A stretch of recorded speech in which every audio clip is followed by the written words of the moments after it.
Hey everybody, welcome to Making Sense of It All. I'm your host, Jesse Stakes, and as part of our series of Professional at Anything But Golf, I have Monique Gesualdi on. She is the Director of Instruction over at St. John's Golf and Country Club near Jacksonville, Florida. She goes by Coach Mo. Coach Mo, thank you so much for joining me. Hey Jesse, thanks for having me on. This is really awesome. Well, I know you do your own show, so it's probably a little bit of a kind of a weird feeling being on the other side of it today. Yeah, absolutely. You and I were just talking about that. It's so weird to be on this side and getting interviewed because I'm used to doing the interviewing. So thanks for having me on, and hopefully I do this side of the coin justice. Well, hopefully I take care of you as well as you do your guests. So thanks for Oh, being a part of the show. yeah, no, this is so cool. I love what you're doing. Awesome. So before we dive into everything, can you tell my audience a little bit about what you do for your students and your clients and kind of what your business is all about? Sure. Yeah. So we are located at St. John's Golf and Country Club off of 210. I run the golf academy back there. So I have myself and three other instructors, and we teach a variety of students. So our students start as early as age of 4 in Coach Jeff's Foundation Fridays, work our way up through our birdies, eagles, aces, and then my college prep program. So I specialize in training they're not necessarily advanced when they come to me, but they're committed middle schoolers and high schoolers. So they have the vision that they want to play at a high level, whether it's high school or beyond that to college. And so I train those group of students in a group setting. And then I also offer private lessons. And my private lessons are for, anyone. I usually, if they're younger than 10, I tend to delegate those over to Coach Jeff or Coach Tim. But 10 years old or older, and I had someone come in last week. I think he told me he was 77 years old. So, they come all ages and all skill levels. And then I am certified, besides PGA and LPGA, I have my TPI level 2 in juniors, power, and golf. And so what that allows me to do is kind of assess from a limited level the physicality of a player, and maybe acknowledge and notice some movement inefficiencies where that program is great. As you went through it tells you exactly where those inefficiencies are and how they impact your golf game and golf swing directly. And then not only that, spits out like an exercise program for you. So we have the ability to do that. And that is one of my specialties at the Golf Academy as well. Well, and I'll tell you, that's how you and I were kind of introduced, was through Jillian Foss over at LEGS, the Ladies Executive Golf Society. Jillian had put me in touch with you, just talking about the way that you guys holistically approach people's golf game. And you talked about your program for juniors and your people that are aspiring to do more with the game.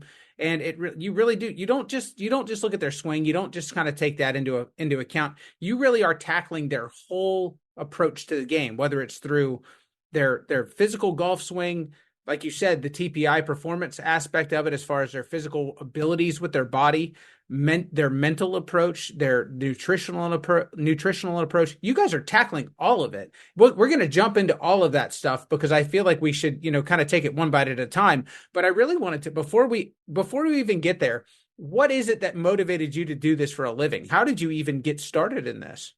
Well, I think being a player, like when I was a 10-year-old girl, I started golf. I was moving. I'm from Connecticut, and it was like 2 days before my family was moving to the Outer Banks of North Carolina. And my favorite Aunt Karen and Uncle Rob took me to the driving range to hit some golf balls. And I'd been an athlete all my life. And, at that time, golf was not very popular with young people, and especially not young girls. And so I went to the range, and, I was hitting it about 100 yards in the air straight, and people around me, like all these old guys, were swarming like, "Oh my God, great swing. She's so good." And I've never had a lesson or anything, but in my head, I was like, that's it. I was like, that's not good. So I was kind of frustrated. And luckily, when we moved to North Carolina, my backyard was the 7th green of Duckwoods Country Club.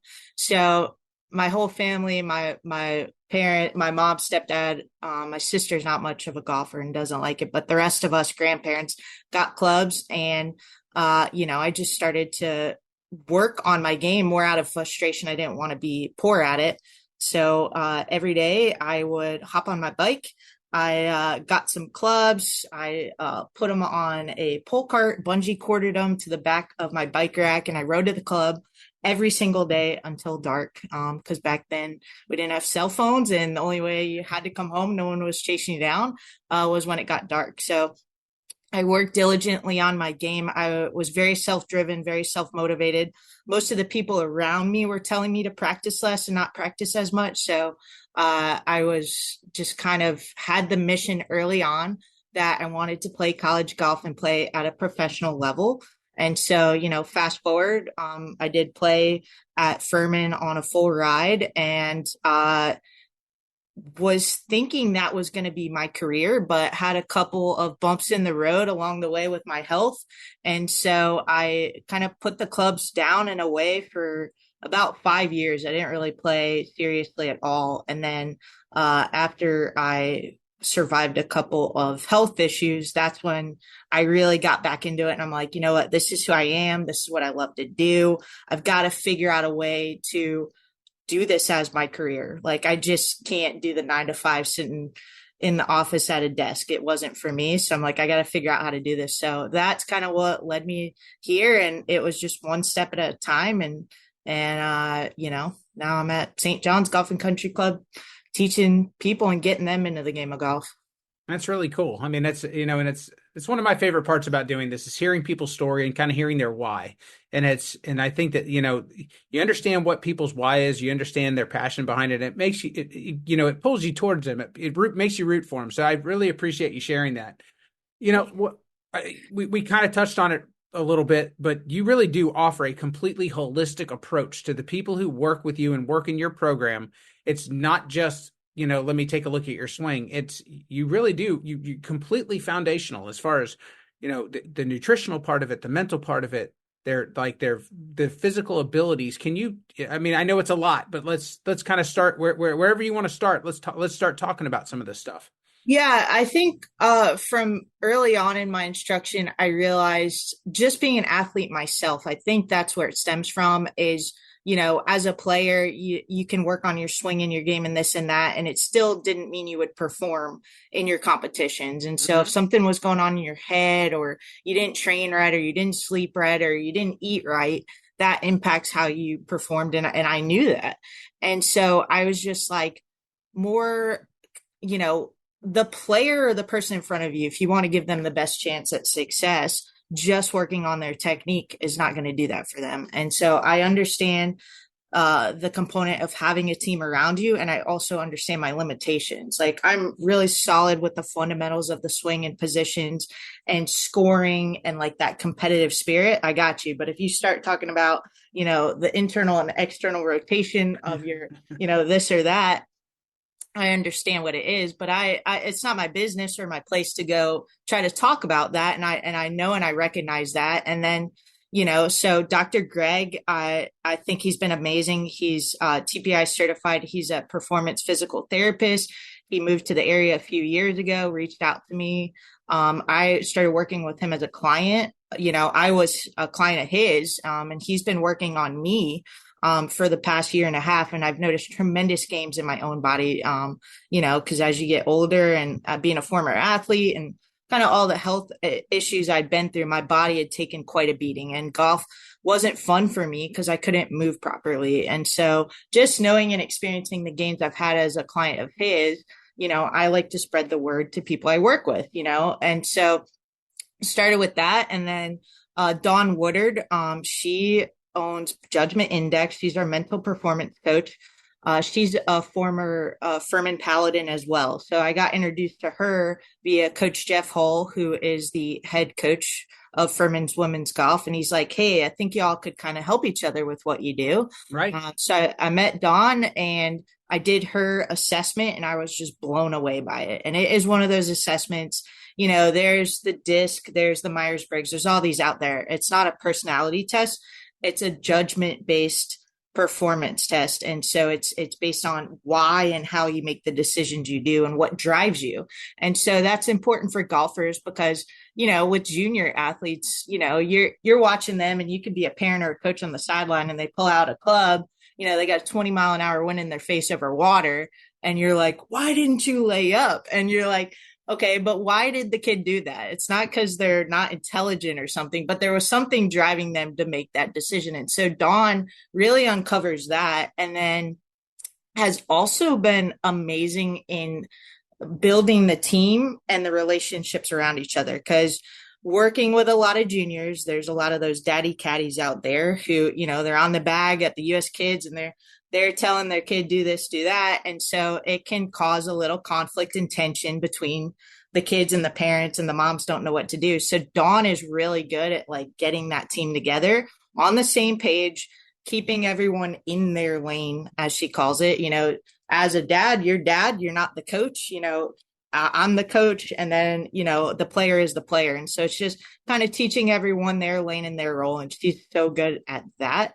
And then Sindel, like, I remember exactly when I brought her on. Sindel and I worked together at TPC Wakefield, and she played college golf at NC State. And so I'd known her, and she's just so passionate about nutrition. And not only that, but like the performance with different medications too, because like I know ADHD is very prevalent nowadays, and certain medications impact you and you start to see performance issues. Maybe the medication runs out and then the player has a dip. And so she is really educated on that, as well as was a former college athlete. So it's just nice to have people who have gone through it and know it.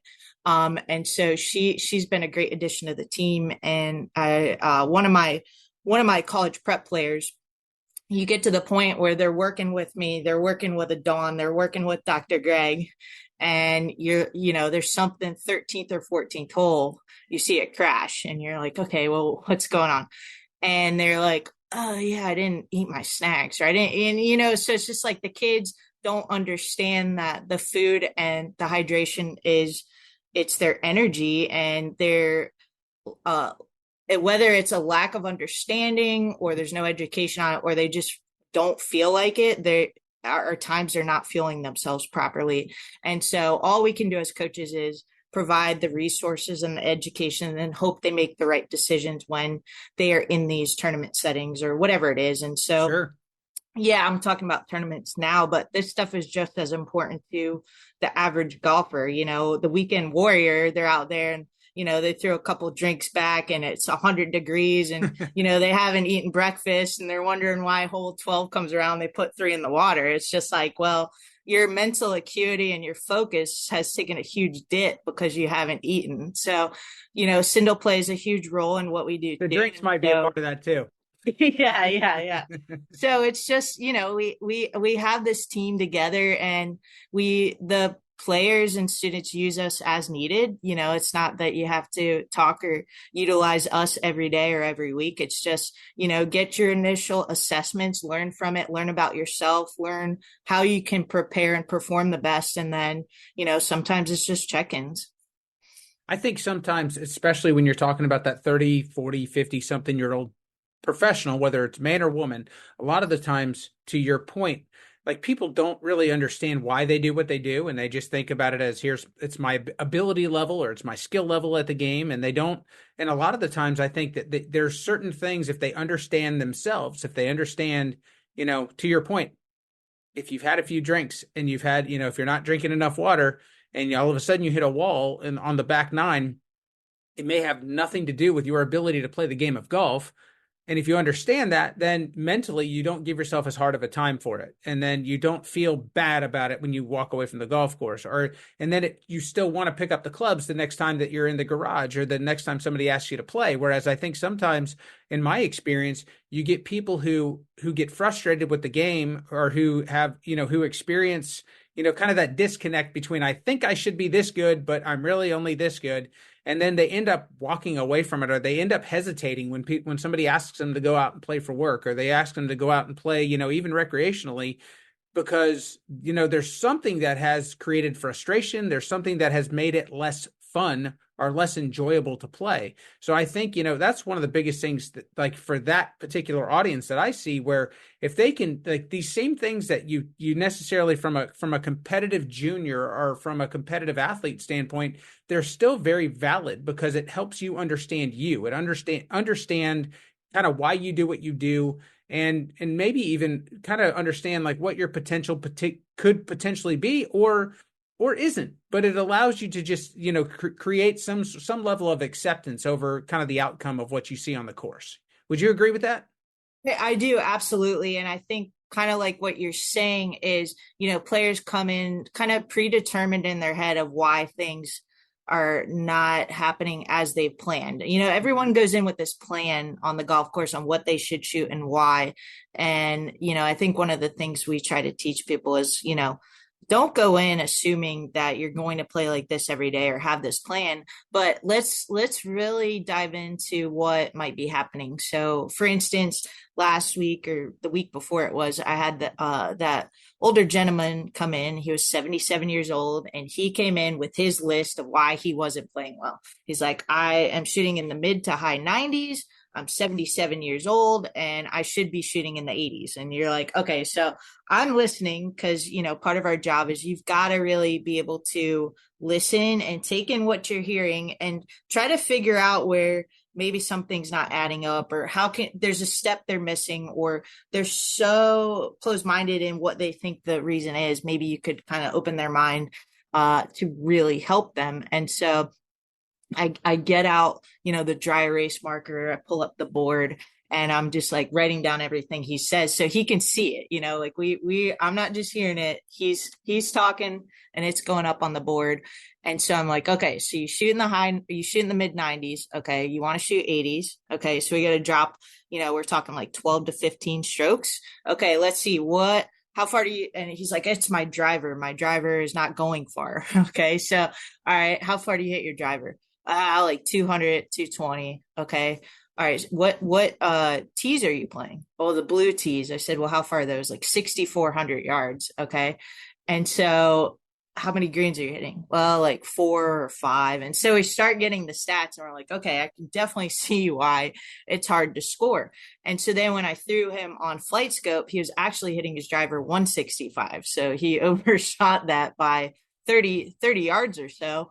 And so we were able to pick up 30 yards to the 200 mark. But I mean, if you're only hitting your driver 200 yards, you don't really have any business playing back at the blue tee 6,400, because now you've got 220 to 230 in. So now you've got driver 3 wood. You're still not hitting a green. So you're going to really have to rely on your short game. And so this gentleman came in thinking if he picked up 30 yards, that's what was going to help him, lower his score by 15 strokes. And so I saw the light bulb go off in his head. I saw him understand he needed to accurately get fit. He was playing shafts that were way too heavy and basically making him lose about 30 yards. I put him in a lighter shaft with a little more loft. He picked up 30 yards, was over the 200-yard marker, and he left happy. But it was just realistically getting him to see what was in reach for him. And so I think there are a lot of players out there, especially amateurs. They've had equipment they've been playing a really long time. And maybe it's an ego thing. Maybe it's a lack of education and understanding. But for whatever the reason, it doesn't match where they're at.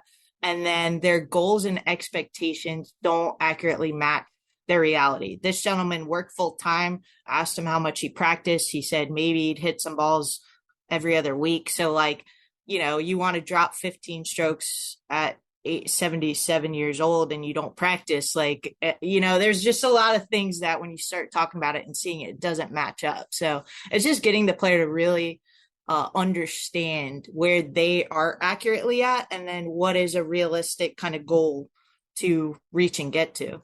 Right. I not to go down the rabbit hole too far with equipment, but I do believe that there is a huge disconnect on the equipment side between what people should be playing and what they do play a lot of the times. And a lot of it, I do believe, it has a lot to do with marketing. It has a lot to do with what they see somebody playing something on Saturday or Sunday when they turn on the television. And so they think, hey, this is the best thing to play. And to your point, for them, for their skill level, for where they're at, there might be a better tool for the job, but they're looking at something that they see on TV that a professional is playing, and they think, oh, that's a better tool because my favorite golfer is using it, so I'm going to use what my favorite golfer uses. And it really is there's a tremendous disconnect there sometimes, because those guys are playing chess, we're playing checkers in a lot of ways, not that, not to diminish people's games at all. Right. Yeah. And it's just one of those things go check. Like, we're lucky. I'm on TaylorMade staff. I have TaylorMade out there with TrackMan and all the equipment, typically about once a month, where people can just come and get tested and let's try things out. Let's not go in with a closed mind thinking I'm going to hit this club, this degree with this shaft. Let's see what the professional recommends, and then let's track it with numbers. Right. Why guess when you can measure nowadays? And so I think we are lucky to offer to that to our clients and members and friends of family at St. John's, that kind of opportunity.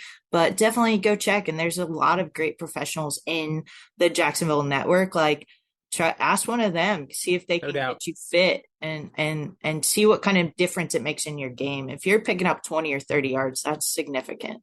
I'm an enormous fan of blind testing, and I wish that the golf industry would offer something to where you didn't even know what shaft you're hitting, you don't know what head you're hitting, you couldn't see a label of any kind. Yeah. If they could offer that, I think it would be amazing. I know that that's kind of a wish list type thing, but I just think it would do people such good if they didn't even have a preconceived notion when it comes to the brand or the type of equipment they're hitting. Oh, absolutely. This gentleman, I mean, I think he was playing like a 60-gram stiff, and I threw in like a 45-gram, like mature senior flex or wwhatever they called it. And I didn't tell him until I put it in. I showed him the numbers after, but it was because I knew. I'm like, he just needs lighter. Right. No, I think it's fair, because there's not many other things. We don't go put on a pair of shoes that are 3 sizes too big just because we want to wear a different size shoe. Buy a pair of shoes that fits your foot. Same way with a shirt. It's not like I'm going to walk around with a triple XL shirt on because I want a bigger shirt. You're going to buy what fits your body. Yeah. And it should be the same with your golf clubs. You should buy what fits you so that you have the opportunity to play your best game, rather than having a preconceived notion or a I don't know, like a preferred logo or anything like that. It shouldn't be that way, but it is. Yeah, yeah. If you don't get fit for your equipment, then your fitment is going to try to get fit to you. And the problem is you're going to be sacrificing comfort, repeated setup, distance, accuracy. So a lot of things that are going to impact your game negatively. So it's worth whatever the cost is, even if it's the cost of a lesson, $200. The pain and misery you're going to avoid the next 5 to 10 whatever until you need your next set of clubs, it's totally worth that. So you've got to ask yourself the question, like, why am I not doing this? Like, why are you not doing that? It just eases a lot of frustration. It costs a lot more if you're continuing to go through different sets of clubs after different sets of clubs. And I say that as a guilty party. I mean, like, I've done it myself. I've gone down those rabbit holes and they don't work. I mean, like, not that they don't work, but it's like, to your point, all you end up doing is kind of flexing to whatever's in your hands rather than putting something in your hands that actually fits you. Oh yeah, it's crazy. I mean, I have with the juniors, sometimes it's expensive. Like, there's no doubt about it. Golf is expensive, and these kids are going through growth spurts and stuff. But it was like, there's a teenage boy, and he's trying to make a shaft work, but he's hit puberty, is stronger, and he's outgrown the shaft. So when he goes at it at his speed that he is capable of, he's got zero control of it. So I've said to him, I said, if you want to hit this in the fairway, you have to swing to match that shaft, which means you've got to go at about 60%. And to tell a teenage boy to go at 60% regularly is asking a lot. And he shouldn't have to. You need to get the equipment that matches. You're going to be a lot happier, whatever the cost is. That's what it takes to get that ball a little more consistently in the fairway and kind of have a little bit of, you're not going to have ultimate control of it, but at least like, you're not guiding it. If you're out there playing and you're trying to guide something to make it work, especially under any sort of pressure or stress, it doesn't work. Mm-hmm. I once heard Phil Mickelson, just in an interview, they were asking him, like, how do you decide what clubs you want to hit? And he said, I swing something once or twice, and if it doesn't feel good, if I don't feel like it fits me right there, I put it down. And I think that that's something, to your point, like, it's expensive. There's a lot of like I think sometimes people get intimidated by the cost and by the even if it's by the process, all of it. And I think that sometimes people just shy away from it because of a number of different reasons. But to your point, if you're looking to and if you're looking to play your best game, if you're looking to actually make it about yourself and your ability, then playing equipment that fits you is very it's an important aspect to get right. Yeah, Um, absolutely. Go ahead. no, I was just going to say, getting back to what you guys are doing. I know that's like you said, it's kind of a rabbit hole, but it's important. It's Yeah. an important piece to get right. Um, if somebody's interested, if they're hearing this, they feel like your approach to things, and they're interested. They'd like to know. They'd like to learn more. Maybe they'd like to come for an initial lesson. What's the best way for them to get a hold of you? Uh, that's a great question. So, the club has their website, stjohnsgolf.com, and there's a tab for lessons, and that takes us to the Academy page. There are direct links from there to book instruction with us. So, all of our booking, whether it's a fitting, a lesson, or a clinic, it's all available online. Guests and members can go on there and sign up, and there's basically a menu. So if you're looking for private lessons, there's a tab for that. And then each instructor has their bio with their availability and pricing. And then if you go to clinics, that rolls out all of our adult and junior instruction. And so they can book that way. We do offer for adults packages. So like Break 100 has 4 classes, Welcome to Golf 4 classes. So their option to buy either single classes or you'll get a discount if you buy a package of classes. And then even for our juniors, we offer the ultimate value now. We called it semester pricing, but it's really like 6-month commitment.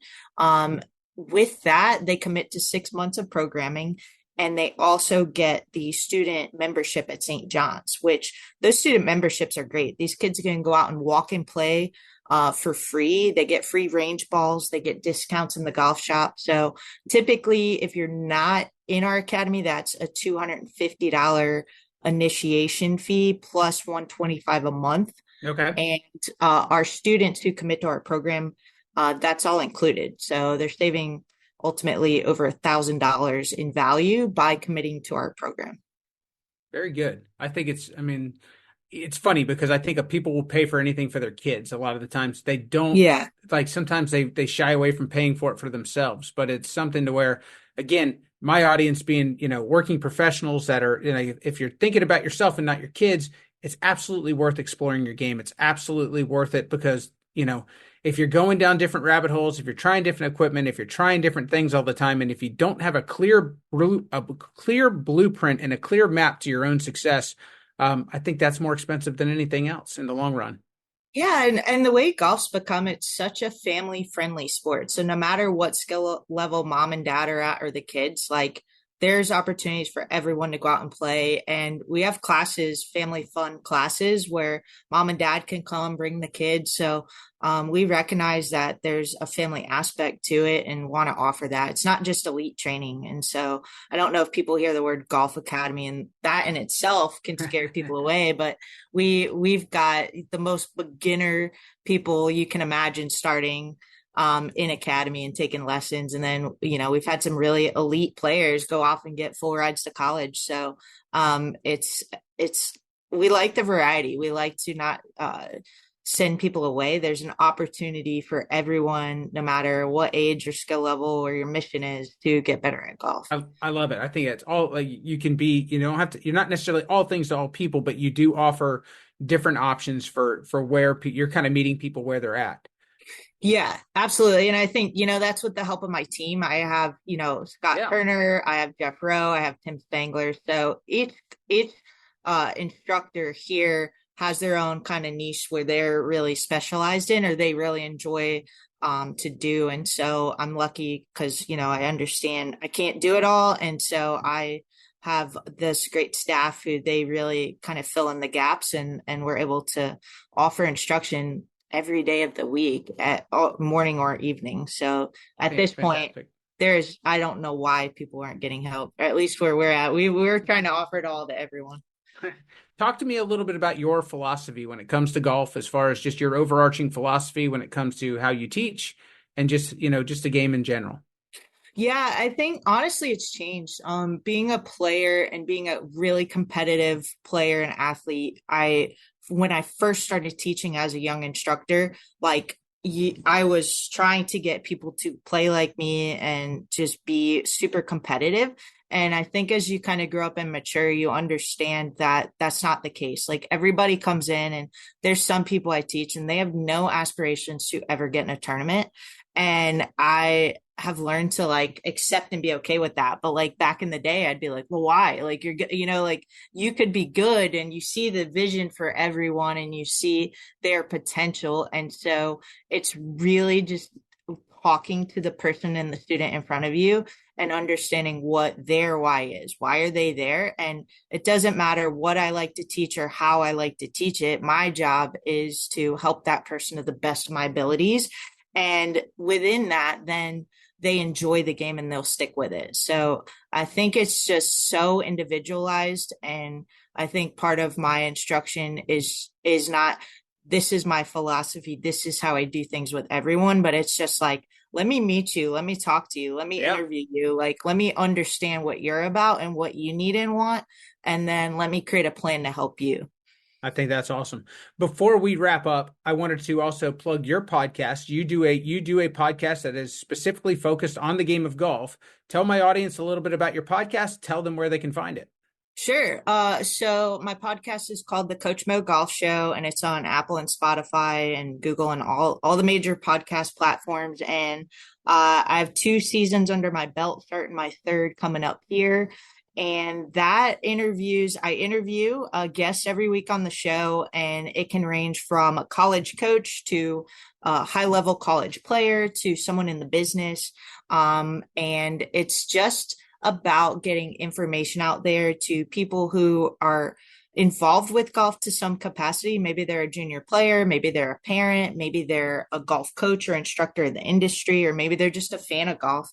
So we have episodes and information that highlights basically information that could help the listener with their endeavors with golf. And so it's been exciting. And I think one of the main reasons I started is for education for people out there. And then also for myself, I've become very educated by having all these guests on the show. So it's a great way for me to learn hands on, with people in front of me asking questions right out of the horse's mouth. But then to give that to an audience of listeners has been great. And I think I've gotten a really great response from parents who are, they'll send in and be like, oh, that was so cool. You had so and so on the show that really helped me. I'm going to try to do better with this and stuff like that. So it's been cool and I've enjoyed it. It's fun. It's become a hobby of mine. So I really enjoy doing it.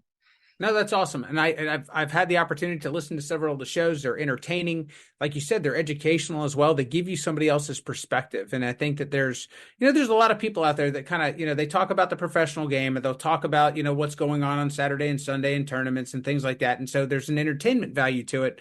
But when it comes to the actual game of golf and like kind of, your game and like equipment and mindset and everything else, I think it's tremendous what you're offering because like I said, I've enjoyed the episodes that I've listened to. I'll make sure that my audience has a link to it at the bottom of this when this is put out. So thanks for sharing.